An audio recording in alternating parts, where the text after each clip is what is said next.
Hello there, kia ora. Now we've had a couple of days after the release of the Phase 2 COVID inquiry. We can now take a much better look at the framing around the release and findings, which gives us a much better perspective of which angles our media and politicians are going to use this data and other data points going into the election. The thing to remember here is that there's thousands of pages of data and findings over the two phases reports and supplemental materials. So there's information that can be spun into almost any specific way to meet specific needs of those doing the spinning. And in general, there's actually been 4 different angles of response. There's a framing of what the right, including the Prime Minister, are calling a fiscal scandal, where they misrepresent findings that imply the money borrowed was a slush fund and half of it was spent on programs not directly related to COVID. They're conflating the number of programs with the amount of money, which makes waste seem exponentially larger than it was.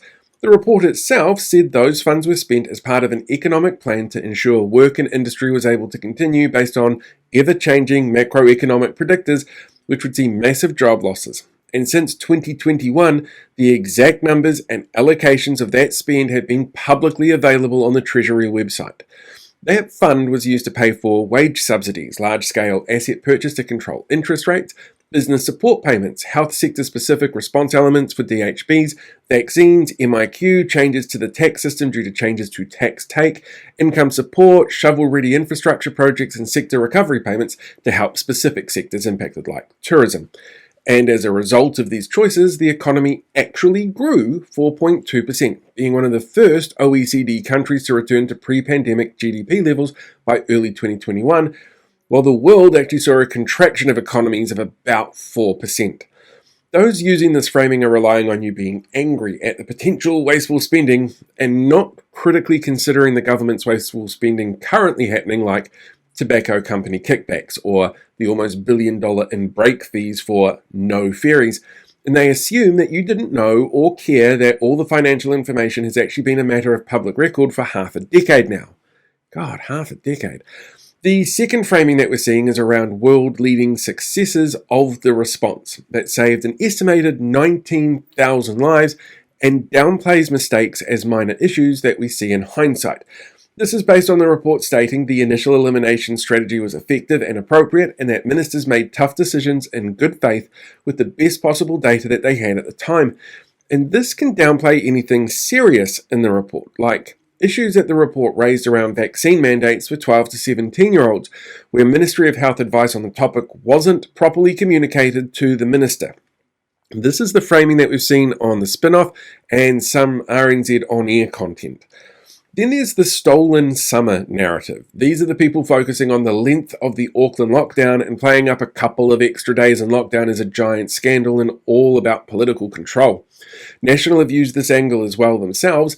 They omit an element of the report that highlighted the Delta variant's unpredictability and the lack of hospital capacity at the time which led to those decisions, the in-person cabinet briefing schedules and advice, and end up removing context which frames the findings as a cautious health decision so that they can frame it as a deliberate political punishment. This is the narrative that we've seen in some stuff content and some National and ACT-aligned commentators whose opinions are pushed, like news and paid right-wing media. And then there's the final frame, which is tears of anguish from the hard-right conspiracy theorists who claim the whole thing, which was set up and deliberately given framing of reference to create a witch hunt against the former administration at the behest of a coalition party that was part of that initial decision-making process and now goes out of their way to appeal to and involve those particular people who have the tears of anguish. They're now framing it as a farce, a false flag operation, and an exercise in government control after the report found that their often inflated concerns and highly vocal disinformation were largely unfounded and not based on accurate information. These groups and media turned the inquiry into a circus. They campaigned to frame it as their revenge for perceived slights and tried to use it as a weapon to exact revenge on individuals that they held responsible while asking for donations and financial support the whole way.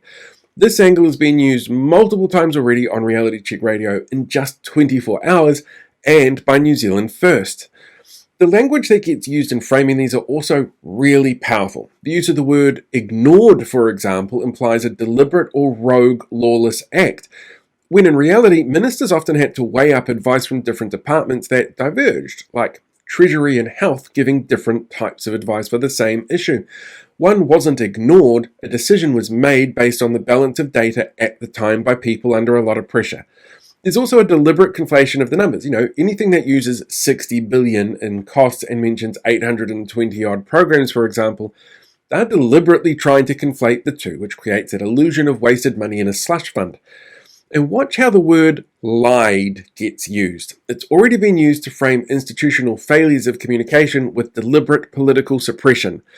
Generally speaking, most right-leaning politicians, commentary, and media has used disinformation and conflation to paint an imagined picture of fiscal irresponsibility, even though they voted for this and at the time were pushing for more. Well, the hard right are upset that they didn't get the witch trials that they felt they were promised. The left have focused on the fact that the outcomes were world-leading and that debt incurred meant lives and livelihoods saved, and that, yes, there are some learnings from a volatile situation the world hadn't faced in over a century. And the report itself is available for the public to go through and make their own determinations on how to interpret it.